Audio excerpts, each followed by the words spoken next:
nós vamos falar sobre um texto do Antigo Testamento, do capítulo 9 de Neemias. Então vamos ler alguns versos apenas desse capítulo, para a gente aproveitar bem esse tempo aqui. Nós vamos ler os versos 9, 11 e 12, e depois leremos o verso 15, e eu explico para vocês o contexto dessa passagem. Diz assim a Bíblia: Fizeste sinais e maravilhas contra o faraó e todos os seus oficiais e contra todo o povo de sua terra, pois sabias com quanta arrogância os egípcios os tratavam. Alcançaste renome que permanece até hoje. Dividiste o mar diante deles para que o atravessassem a seco, mas lançaste os seus perseguidores nas profundezas como uma pedra em águas agitadas. Tu os conduziste de dia com uma nuvem, de noite com uma coluna de fogo, para iluminar o caminho que tinham que percorrer. Verso 15. Na fome deste-lhes pão do céu, e na sede tiraste para eles água da rocha. Mandaste-os entrar e tomar posse da terra que, sob juramento, tinha prometido dar-lhes. Vamos orar. Senhor, nós te agradecemos muito por esse momento e pedimos que o Senhor controle o nosso coração nessa hora, a nossa mente, para que a gente não saia daqui e nem da tua presença. Que em nome de Jesus tua graça seja abundante nesse encontro e que os nossos filhos aqui embaixo recebam da tua unção, da tua misericórdia. Que o Senhor nos livre de todo mal e que o Senhor tire do nosso coração todo pensamento que nos distrai. E de modo especial oramos mais uma vez pelos nossos amigos, amigas e irmãos no Morro da Boa Esperança aqui em Piratininga. Te pedimos, ó Deus, a tua bênção sobre as famílias enlutadas nesse momento, estende a tua mão sobre eles, que o Senhor guarde a nossa cidade nesse período que vem agora de chuvas, que o Senhor dê à Prefeitura de Niterói rapidez, prontidão, eficiência no socorro a essas famílias e que o Senhor nos abençoe aqui também como igreja e que a cidade se una e focalize seu esforço ali naquela comunidade. Em nome de Jesus, que o Senhor nos abençoe, é o que nós te pedimos. Amém. Amém. Queridos, a teologia que nós seguimos nessa igreja costuma ser chamada de teologia reformada, alguns chamam de calvinista, e toda a igreja tem sua teologia. Nós temos essa que chamamos de teologia reformada, porque vem da reforma do século XVI. Então, para nós, teologia é uma coisa assumida. Mesmo as igrejas que dizem que não ensinam doutrina, que não gostam de teologia, porque isso acaba afetando a espiritualidade, isso em si já é uma doutrina, isso já é um doutrinamento, já é uma teologia. Afirmar que não gosta de teologia, de púlpito, é afirmar um tipo de teologia. Nós, ao invés de negarmos a importância, assumimos a proeminência que ela tem num culto como esse. O ponto alto dos cultos da plena é sempre o momento da palavra. Damos ao louvor uma importância grandiosa, mas acreditamos que é através da pregação que Deus conduz o seu povo e alimenta a gente durante a caminhada. E dentro das doutrinas todas do calvinismo, a que mais me chama a atenção, uma das que mais me ajudam a amar esse Deus, é a doutrina dos decretos de Deus. É uma doutrina grandiosa, toda subdividida, e ela é importante porque aponta para o governo de Deus soberano sobre o mundo natural e sobrenatural. Quando a gente olha para a doutrina dos decretos, nós vemos Deus reinando sobre o mundo concreto, mundo dos pardais, o mundo dos bem-te-vis, o mundo seu, o mundo em que você dirige o seu carro pelas ruas de Niterói, e o mundo sobrenatural, que a gente não enxerga, o mundo dos anjos, o mundo dos demônios, o mundo dos arcanjos. Nós temos então, nesta doutrina, a afirmação de que Deus está acima de tudo, absolutamente tudo. E os decretos de Deus se caracterizam, e aqui vão alguns aspectos dos decretos de Deus, as decisões de Deus, os direcionamentos de Deus. Primeiro, os decretos de Deus são sábios, o que significa dizer que não há uma atitude desprovida deste atributo de Deus intelectual, sua sabedoria. Tudo que Deus faz tem sempre um objetivo nobre. Então a sabedoria de Deus guia cada um de seus decretos, como por exemplo no dia de hoje, acontecendo um culto como esse, isso tudo já está decretado antes da fundação do mundo. E o objetivo de Deus com um culto como esse é exaltar o seu nome e nos ajudar, nos abençoar. Então os decretos de Deus são sempre sábios, são eternos, nunca expiram.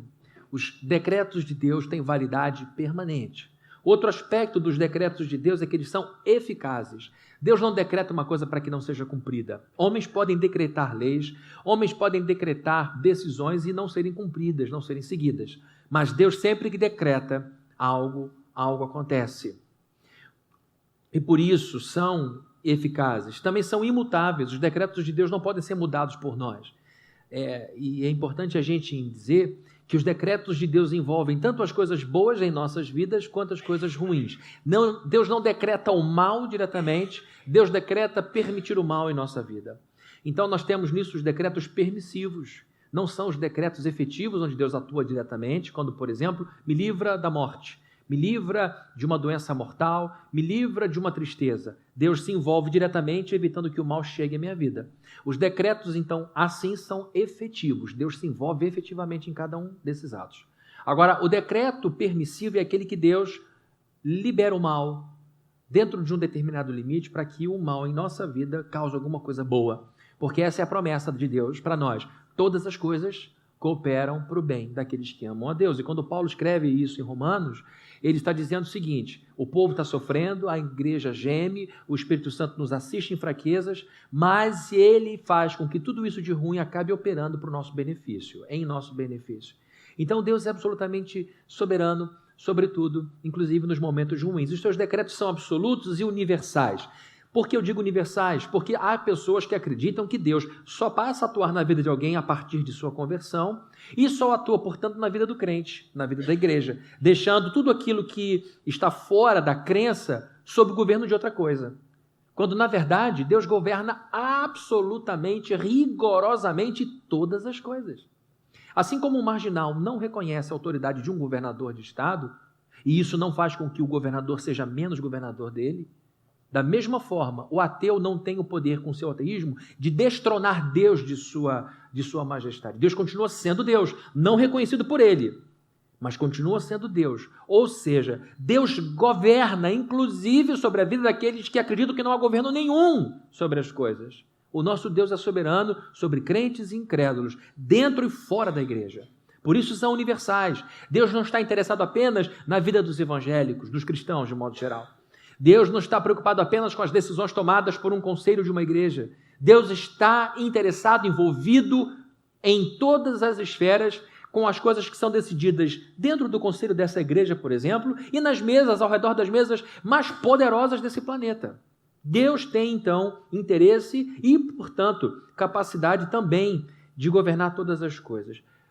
Eu falei um pouco dos aspectos dos decretos de Deus e agora quero falar um pouco sobre a natureza desses decretos, de que forma eles são divididos dentro da teologia reformada.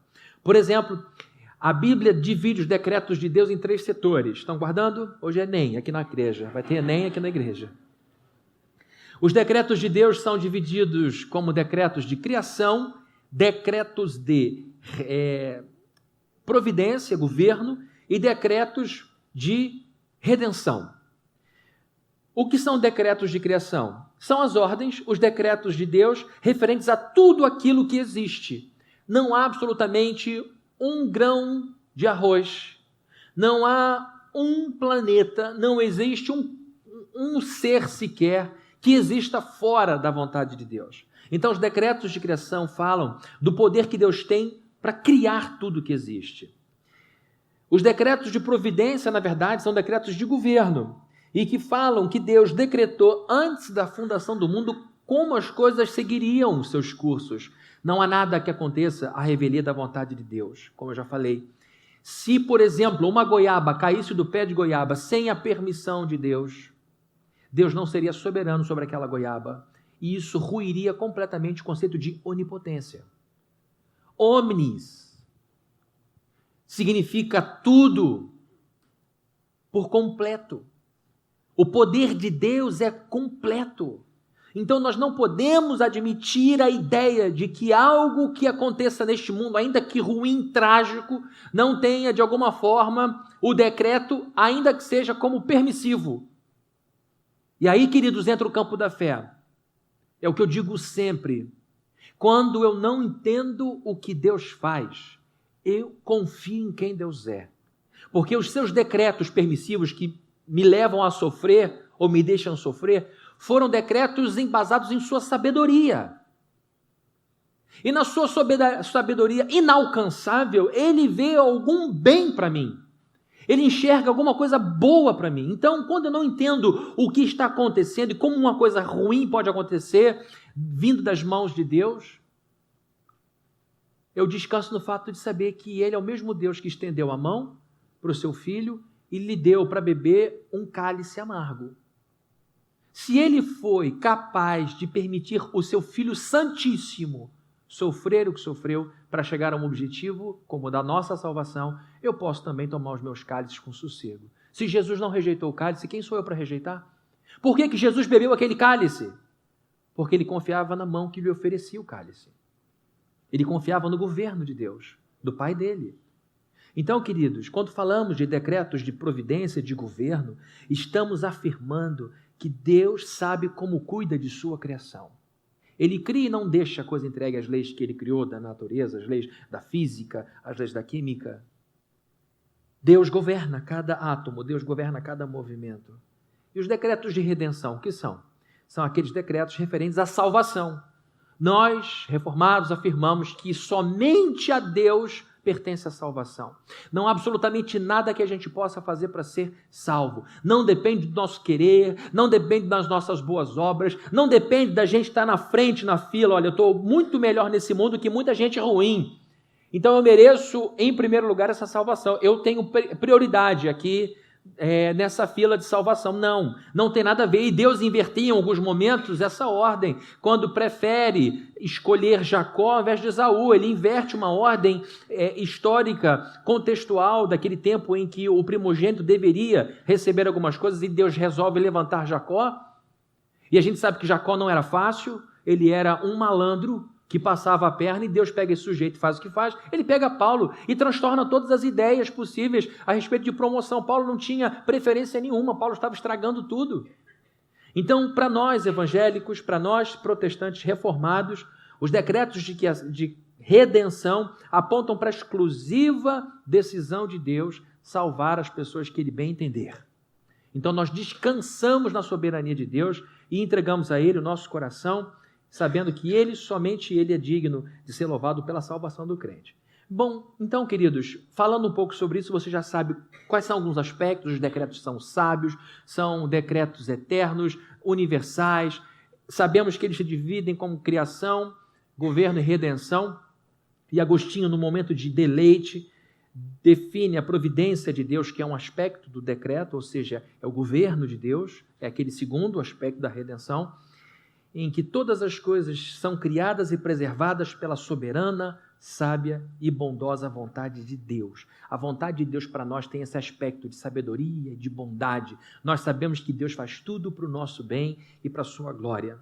E aí, queridos, falando desse segundo aspecto da providência, que é a providência vista pela questão do governo, do decreto, vista através do governo, a gente fala que toda a criação de Deus obedece ao seu comando, de modo que todas as coisas estão sujeitas à sua vontade. Gente, isso tem que ser falado, ensinado, repetido várias vezes, porque tem um poder enorme de confortar nosso coração. Não existe um canto que não seja alcançado pela vontade de Deus, não existe um momento que não esteja contemplado pelos decretos de Deus, e quando a gente olha o mundo sem rumo, quando a gente vê o Brasil como está, quando a gente vê o mundo como está, a gente fica roendo as unhas por conta das coisas que um presidente fala para o outro no mundo. Vem o governo e diz, o Trump falou alguma coisa, a gente, meu Deus, onde é que isso vai dar? E aí vem o ditador da Coreia do Norte e diz outra, meu Deus, alguém vai apertar um botão em algum momento. E a gente fica nesse negócio, achando que eles é que estão governando.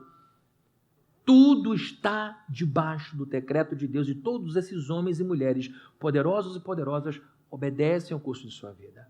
Deus governa as contas do FMI, Deus governa as contas das grandes corporações, Deus governa o PIB de cada país desenvolvido, e Deus governa o seu contra-cheque, o seu extrato de banco Itaú. Ele governa o macro e o micro. Ele está atento às coisas grandiosas que regem o universo, como o curso dos cometas, a sustentação perfeita desse giro da terra em torno do sol, e Ele está atento a você quando você acorda mais cedo para começar o seu dia de trabalho, a preparar seus filhos para a escola, para cuidar da sua vida. Deus tem absoluto controle de tudo que existe e assim conduz todos os eventos, dos mais simples aos mais complexos, a seu determinado fim. E aí, queridos, o que tudo isso tem a ver com o texto que a gente leu de Neemias? Tem a ver com o momento que ele vivia. O texto que lemos aqui é parte de uma oração. É um texto longo, eu li apenas uns versos, porque é fácil você entender a partir do contexto, para a gente ganhar tempo aqui, que o nosso tempo hoje está um pouco mais curto por causa da ceia e de muitos avisos que tivemos. Onde estava Neemias? Neemias é uma pessoa muito querida pelos cristãos e pelos judeus também, pela importância histórica que ele teve. O seu nome, Neemias, significa conforto de Deus, consolo de Deus. Este homem surge num contexto em que Israel não tinha soberania. Israel vivia um momento de escravidão. Depois de 70 anos, o povo, saindo do cativeiro babilônico, volta, por ordem de Dario, ao seu país para reconstruir, sob a liderança de Esdras, o templo. O templo tinha sido devastado pelo Império Babilônico. Nabucodonosor arrasou com tudo, mas preservou o povo. Por 70 anos, o povo foi tratado por Deus ali naquele período. Os impérios se sucederam e agora encontramos Neemias sob o Artaxerxes, o imperador persa. Persa é o termo que se dá pelos gregos para esse povo que vivia nessa região do mundo. E agora, Neemias se sente chamado para algo que estava para além de suas condições. Neemias era um mordomo, era um homem que cuidava da vida pessoal da pessoa mais importante do seu tempo. Portanto, muito provavelmente, Neemias era um homem de mão macia. Não era um operário, não era um escravo da rua, era um homem de trato fino, de palavras bem escolhidas, uma pessoa que estava servindo à altura do cargo. Ele lidava com uma pessoa acostumada ao fausto, acostumado à grandeza. Neemias era um homem acostumado ao trato polido. E agora ele se vê incomodado com as notícias que recebe. Esdras já estava lá em Jerusalém, enquanto ele se encontrava ainda servindo ao Artaxerxes. E a notícia que chega é: o templo está pronto, mas é vulnerável demais, está vulnerável demais. Jerusalém, que era a capital de Judá, não tem muralha, eles estão expostos a muito perigo, e o povo está numa pobreza de dar pena. E aquela notícia passa pelo ouvido de Neemias e estaciona dentro dele. Ele começa a se entristecer, começa a orar e pede a Deus que seja usado para mudar essa situação.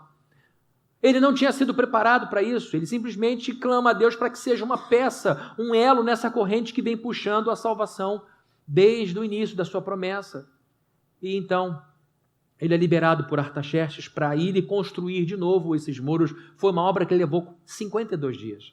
Mas a obra desse homem foi para além desses 52 dias, porque anos depois ele retorna com mais gente para repovoar Jerusalém, porque a cidade estava muito vulnerável, sem gente, e sem gente uma cidade não prospera. Ele então traz, num desempenho cívico de alta qualidade, traz pessoas para viverem ali, e essas pessoas eram muito bem vistas, porque estavam reconstruindo, recomeçando um país que tinha sido destruído. E só que ele encontra um cenário horroroso. Os sacerdotes, que deveriam dar o exemplo, estavam se casando com mulheres de outras religiões. E foi por este motivo, por essa mistura perigosa, que a ética de Israel se corrompeu, levando o povo à queda espiritual e, por isso, ao cativeiro babilônico. E quando ele encontra o povo daquela maneira, dizendo: olha, não é por outra razão que nós chegamos onde chegamos. Quando é que vocês vão aprender que essas coisas corrompem o coração? Outra coisa que ele encontra depois de 14 anos, desde a primeira vinda para a segunda vinda, ele não é Jesus, mas ele foi e voltou. Ele encontra os ricos explorando os pobres. Dizendo: vocês são ricos e estão escravizando seus parentes. Isso não é coisa que se faça. Eles não têm como viver, vocês não podem escravizá-los dessa forma. E outra coisa, vocês ricos não estão dando dízimo. E por que não dão dízimo, seus irmãos levitas e sacerdotes não estão servindo, porque eles têm que comer. E foi porque se desviaram espiritualmente que vocês caíram onde caíram. Portanto, voltem a dizimar, não vai ter outra oferta no culto, tá bom, queridos? Mas fique à vontade. Voltem a dizimar, a ofertar, para que esses homens voltem a ensinar a Bíblia e colocar a nação de novo no eixo. E ele faz, então, uma grande obra, uma grande reforma, e tudo isso para além das suas forças. E a oração dele traz à tona um momento em que Deus mostra o seu poder providencial na história de Israel. Talvez num recurso para se encorajar, para se motivar, ele traz à sua memória tudo que Deus fez com o seu povo, por seu povo, quando os tira do Egito. Eles ficaram por 4 séculos como escravos naquela nação do Egito, viveram muito bem enquanto José estava à frente do povo, mas foram se distanciando do coração dos governantes, dos faraós, e agora, 400 anos depois, o povo está vivendo como escravo. O povo clama, Moisés é mandado, liberta o povo, e por 40 anos aquela gente anda no deserto, entra em Canaã, se estabelece e chega até o tempo de Neemias. Neemias então traz à tona, num determinado momento de sua oração, o poder de governo de Deus, a providência de Deus no que diz respeito à capacidade de dirigir o seu povo, governar o seu povo. Então, queridos, para a gente não se perder, depois dessa introdução enorme, eu quero responder uma pergunta. O que a gente aprende a respeito da doutrina da providência, que é um aspecto da doutrina dos decretos de Deus? Primeiro, nós aprendemos que em sua providência, em seu governo, Deus protege o seu povo. Vejam comigo os versos de número 10 e 11. Está aqui ele orando e lembrando, falando com Deus e falando para si. Fizeste sinais e maravilhas contra Faraó e todos os seus oficiais e contra todo o povo de sua terra. Aqui está dizendo o seguinte, são as 10 pragas.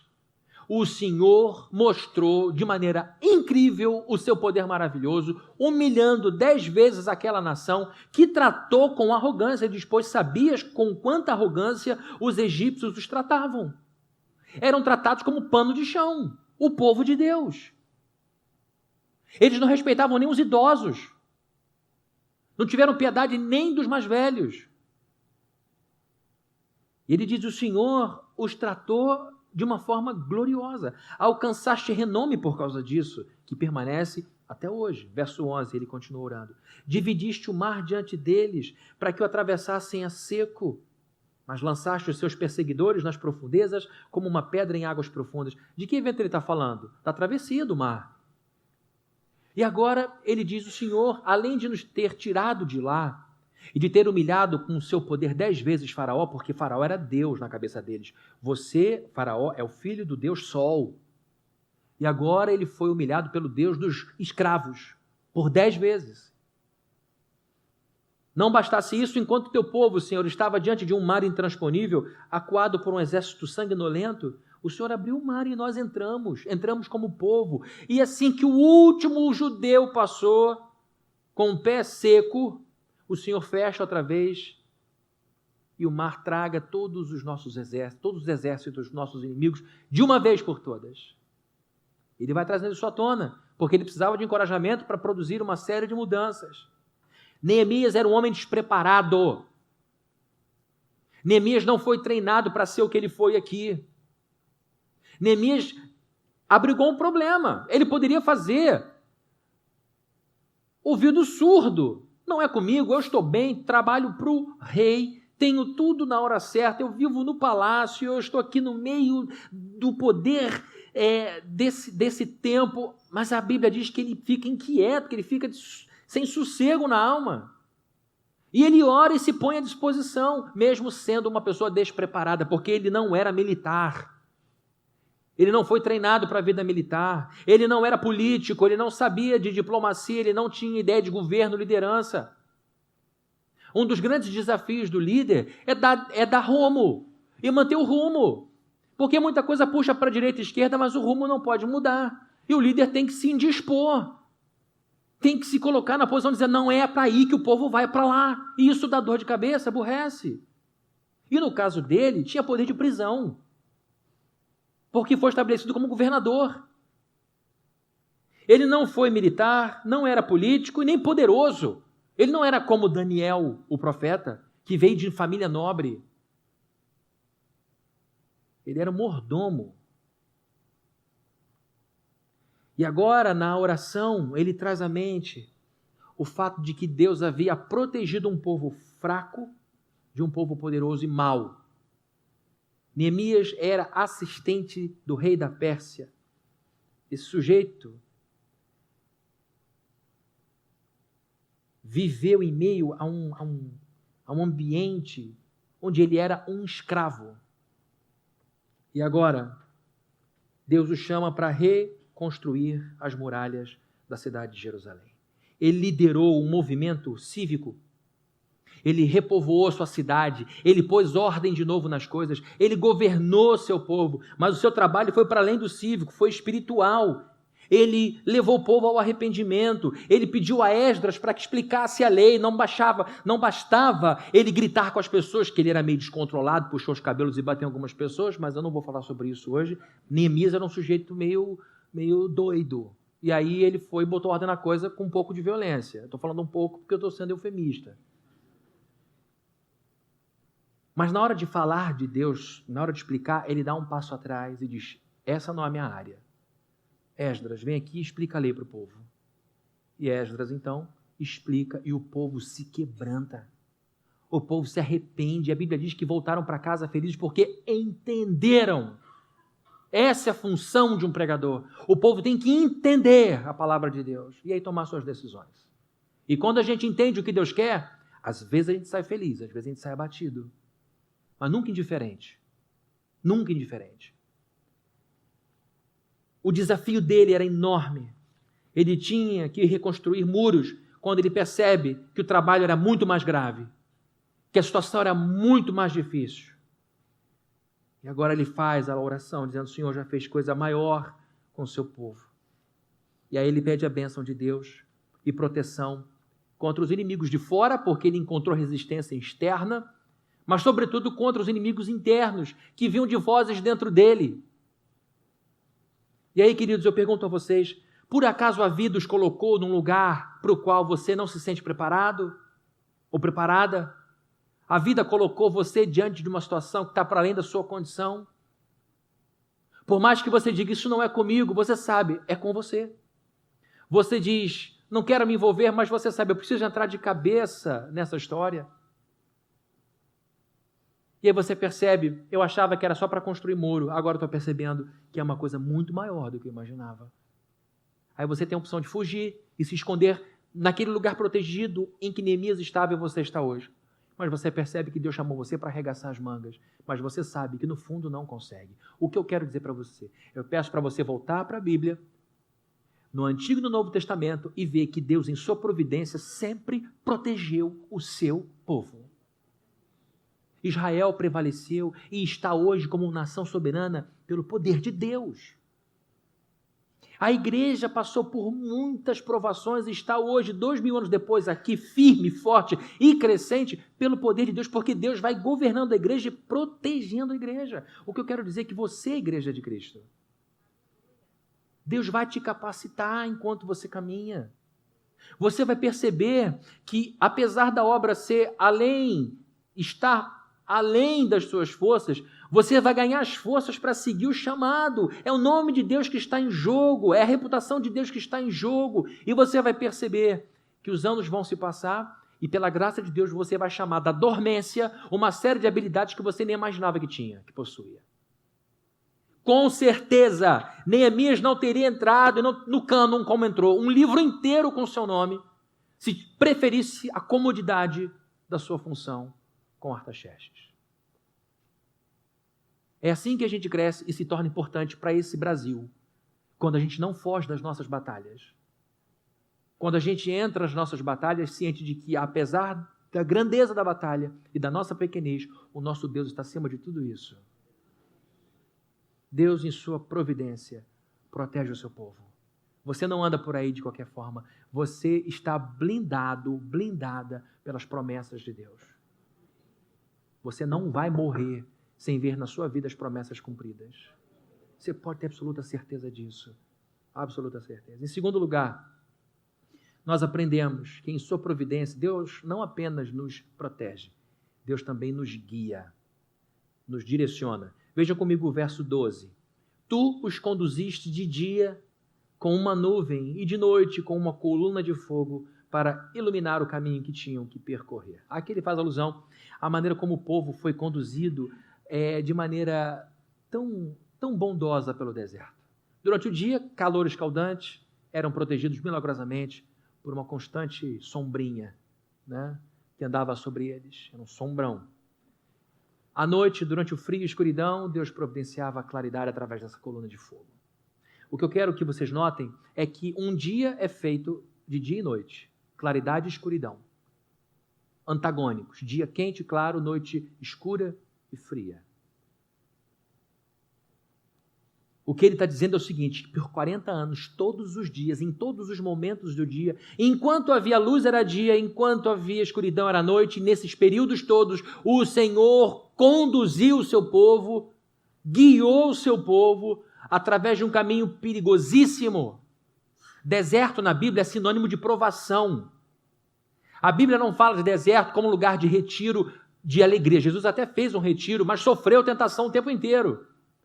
Deserto, para nosso vocabulário, para o cristianês, é sinônimo de problema. Eu estou no deserto, ou vendaval, eu estou no vento. Outro dia, falei para um amigo, como é que está a vida? Irmão, ora aí que eu estou no vento. Estou no meio da prova, estou na confusão. Estou no deserto. Deus prometeu a esse povo a posse da terra. Deus disse, vocês vão herdar casas construídas que vocês não construíram, poços cavados com algo que vocês não tiveram trabalho de cavar. Eles trabalharam para vocês. Agora vocês vão lutar. Vou dar a vitória mediante os braços e pernas de vocês. Vamos trabalhar em conjunto. Em Jericó, vocês vão ter que gritar. É só gritar. Histeria coletiva. Todo mundo grita, as muralhas caem, o povo entra. Aquilo já foi um golpe. E depois Deus foi cumprindo na vida daqueles judeus o que ele falou através dos seus espias, Josué e Calebe. Nós vamos engoli-los, comê-los como se fossem pães. Entraram. Eles se envolveram em batalhas contra militares treinados, eram homens mais fortes e poderosos, mas foram guiados em cada batalha. Quando havia confusão, Deus vinha e esclarecia. Dia e noite, debaixo de sol, debaixo da lua, sob intenso calor, sobre forte frio, Deus, em sua providência, guiava o seu povo nos extremos da vida de verdade. Por que eu estou falando isso? Porque dia e noite, sol e lua, calor e frio fazem parte desta vida e falam de extremos. E é assim que a gente vive. Você sabe do que eu estou falando, porque você já experimentou dias de muita felicidade e dias de muita tristeza. Você sabe do que eu estou falando, porque com certeza já experimentou dias de muita saúde e dias de muita enfermidade. Dizem que você tem um coração firme, rosto corado, e dizem que você não consegue sair da cama porque queima de febre. Você sabe que nos extremos da vida é possível a gente experimentar dias de fartura, em que a gente tem para a gente, para o vizinho, para o parente, não faz conta, e tem dias de escassez, em que se tem que dividir um ovo frito de gema dura, porque se for mole não divide nada. Dizem que você tem que escolher para onde vai viajar, e diz que você tem que escolher que conta vai pagar. Paulo viveu isso. Eu aprendi a viver contente em qualquer situação. Ele não nasceu sabendo, ele falou, eu aprendi. Você sabe o que é uma vida de extremos? Porque você já experimentou dias de muita satisfação conjugal. A gente não precisa nem completar a frase um do outro, que eu já sei o que ele está falando. Em dias que você desejou a morte do seu cônjuge. É sempre assim, Senhor, se ela se for, se ele se for, aí a pessoa faz o cenário na cabeça da vida nova. Ele não quer ir para a glória. Aliás, uma coisa que eu vejo... Não posso fazer um parênteses aqui? Eu acho muito estranho, cada vez mais estranho, quando alguém diz assim, eu quero agradecer a Deus pelo livramento da morte. Eu entendo isso, e a gente fica assustado. Mas se de fato é melhor estar com Cristo, por que a gente está feliz porque a gente não foi para lá ainda? Não é? Paulo falou, olha, estar com vocês é bom porque tem lucro, mas estar com ele é muito melhor. Senhor, muito obrigado porque eu ainda não fui para aí, porque eu sei, é porque a gente ainda não crê o suficiente como Paulo, né? Mas é um parênteses que eu só quis fazer para mudar a sua vida, porque isso com certeza vai mudar a sua vida aqui.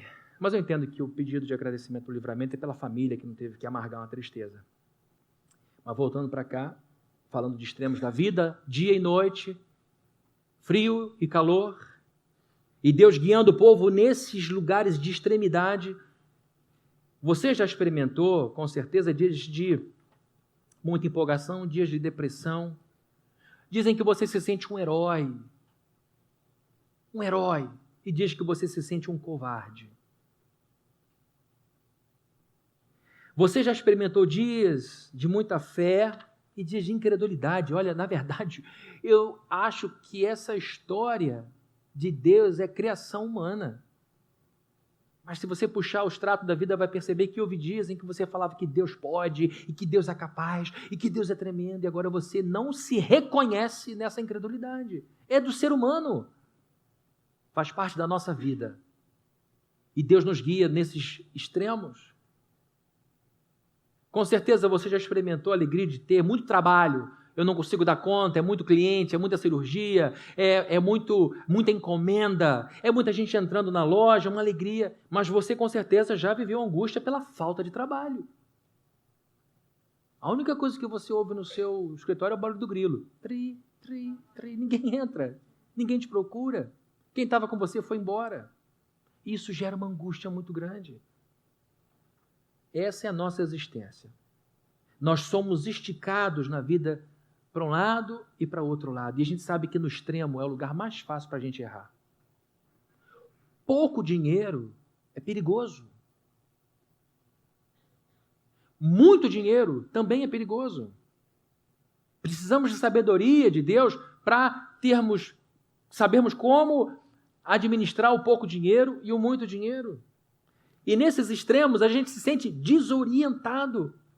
Mas é maravilhoso olhar para Neemias, um sujeito que não se sentia capaz, que orou muito. Aqui em Neemias aprendemos a importância da oração. Neemias ora várias vezes. Lembra dele dizendo: Senhor, por favor, lembre disso. Senhor, lembra de fulano, o mal que ele me fez. Senhor, lembra, por favor, do bem que eu fiz. Senhor, ele está o tempo inteiro orando porque ele se sentia incapaz. Quem ora muito é quem se sente muito incapaz. Precisa de Deus o tempo todo. E vemos então Deus capacitando esse sujeito e dando a ele de presente um livro inteiro no cânon. É muito bom saber que Deus não só na sua providência nos protege de inimigos mais fortes do que nós, mas também nos guia nos extremos da vida, quando a cabeça não está funcionando direito. Quando a gente está na beira de tomar uma decisão ruim. Deus nos guia em sua providência em dias de noite, em dias claros e escuros, no calor, no frio. Deus nos guia com o coração cheio de amor, nos guia com o coração cheio de ódio, no trabalho, no desemprego, no orgulho, na vergonha. Deus guia a gente na fé e na descrença, na fartura, na pobreza, quando a gente se sente herói, quando a gente se sente covarde, quando a gente está vibrando de empolgação ou abatido, cheio de depressão. Deus dirige a gente quando a gente se casa, quando sobe no altar e cheio de felicidade, diz sim para um e para outro. E Deus está conosco quando a gente diz: não quero mais viver com você. Quando a gente se separa. O que eu faço da minha vida agora, Deus? Ele continua sendo o nosso pastor. Continua sendo o nosso guia. Verso 12, tu os conduziste de dia como uma nuvem, de noite como uma coluna de fogo, para iluminar o caminho que tinham que percorrer. Deus, em sua providência, tem o absoluto controle de tudo o que existe e conduz todos os eventos, dos mais simples aos mais complexos. Olhando para a história agora de Neemias, a gente pode dizer: Neemias precisava dessa muralha para deixar de ser um mero copeiro, um mero mordomo, para se tornar um grande líder, que mostra a importância da ética, a importância de ser firme na liderança e a importância de ser completamente dependente de Deus para realizar as coisas. Foi um homem dependente de Deus. Um homem que sabia o seu lugar. Na hora de arrancar os cabelos dos outros, ele arrancava. Amém? É errado. Isso não é exemplo. Mas na hora de ensinar a lei, ele chamava quem sabia. Ele sabia que podia clamar ao povo para que o povo se arrependesse dos seus pecados, mas ensinar com detalhes tinha que chamar um sacerdote, um homem de Deus como ele. E ele nos mostra, com a simplicidade, com a falta de preparo teológico, com a falta de preparo militar, político, com todas as incapacidades dele, ele nos ensina que Deus, em sua providência, nos protege. Você está protegida. Você está protegido, pode ter certeza, Deus vai te guardar. E se você estiver inserido nessa comunidade ou em qualquer outra, vai se sentir ainda mais protegido. Porque uma coisa é ser crente que frequenta a igreja, outra coisa é ser crente que serve aqui dentro, que está envolvido, é outra igreja. É outra rede de amparo. Eu tenho falado para várias pessoas que chegam para mim dizendo, pastor, minha vida está precisando disso, eu estou triste, aquilo outro. Eu sempre digo, começa a trabalhar, começa a servir os cálices, começa a colher as ofertas, começa a trazer a água, começa a cuidar das crianças, fica na porta, ajuda no estacionamento. Vocês vão perceber como a vida melhora. O sentimento de proteção aumenta, porque tem um monte de gente agora que sabe o seu nome, que sabe do seu problema, que ora por você e que fala com você por WhatsApp e que te convida para uma convivência, te chama para uma convivência. Em sua providência, Deus nos protege e em sua providência, Deus nos guia. Você não vai ficar perdida. Você não vai ficar na mão do seu ex-marido. Você não vai ficar na mão do juiz. Quem tem a última palavra é o juiz dos juízes. Ele vai dar rumo a você. Você pode ter certeza. Respeite a autoridade, respeite as convenções humanas, mas acima de tudo saiba que é o soberano Deus que decide o curso da tua vida. O que você precisa é estar no centro de sua vontade. Vou contar de novo rapidinho aqui a história de um homem que eu respeito muito, o irmão André. Não sei se ele está vivo ainda, presidente da missão Portas Abertas. Uma instituição missionária que só trabalha com igreja perseguida no mundo inteiro. Só trabalha com igreja que é sofredora, chamada Igreja Sofredora. Um homem que se envolveu em muitos episódios de quase morte. E aí um repórter perguntou, irmão André, o senhor já levou seus filhos para alguma de suas missões? Ele, várias vezes. O senhor não tem medo de levar seus filhos para lugares perigosos, com tiro, com explosão, terrorismo? Não. Como o senhor não tem medo? Ele falou, medo eu tenho de deixar meus filhos fora da vontade de Deus. O lugar mais seguro para os meus filhos estarem é no centro da vontade de Deus. Então, queridos, o lugar melhor para você estar é no centro da vontade de Deus. Que em nome de Jesus você possa fazer como Paulo, quando foi picado por uma cobra venenosa. Sacode sua mão, as pessoas esperam a sua morte e ele continua vivo. O que você precisa é sacudir da sua vida tudo que impede você de trabalhar aqui, de se envolver com esse povo e provar uma nova vida. Sacuda-se. De chega, eu não quero mais nada na minha vida, eu quero servir a esse Deus, porque Ele vai me proteger e Ele vai me guiar. Amém? É confiar de todo o coração. Vamos orar, queridos. Senhor, nossa vida é muito frágil e muito breve. Muito rapidamente nós vemos tudo isso passando. Te pedimos em nome de Jesus que nessa jornada que temos pela vida, e agora diante desse episódio que temos de reconstruir essa muralha em nossa existência, tu sabes que nos sentimos despreparados, não temos fé suficiente, não temos força suficiente, não temos condição de fazer o que temos que fazer. Mas nós confiamos que o Senhor é o Deus que capacita, que estrutura, e que a gente saia daqui crendo que o nosso Deus, que decretou todas as coisas antes da fundação do mundo, há de, em sua providência, nos proteger, como protegeu o povo do Senhor, do povo do Egito, como protegeu o povo do Senhor durante a travessia no deserto e como protegeu o povo na entrada de Canaã. O Senhor vai proteger a gente dos nossos inimigos mais fortes do que nós. E o Senhor vai nos guiar. O Senhor vai nos ensinar até enquanto estivermos dormindo. O Senhor, como a tua palavra promete. E que em nome de Jesus nós sejamos um povo orientado e não desorientado, seguro ao invés de inseguro, porque nós sabemos que o justo não se perde, não fica prostrado e nem desorientado, que sob sua vista nós recebamos a sua orientação para a vida e que em teu nome a gente possa mostrar que esse caminho que Deus nos mostra nos leva para cada vez mais perto de Jesus Cristo. Que a graça de nosso Senhor Jesus Cristo, o amor de Deus, o nosso Pai, e a comunhão e consolação do Espírito Santo estejam com todos aqui presentes, desde hoje e para todos sempre. Amém.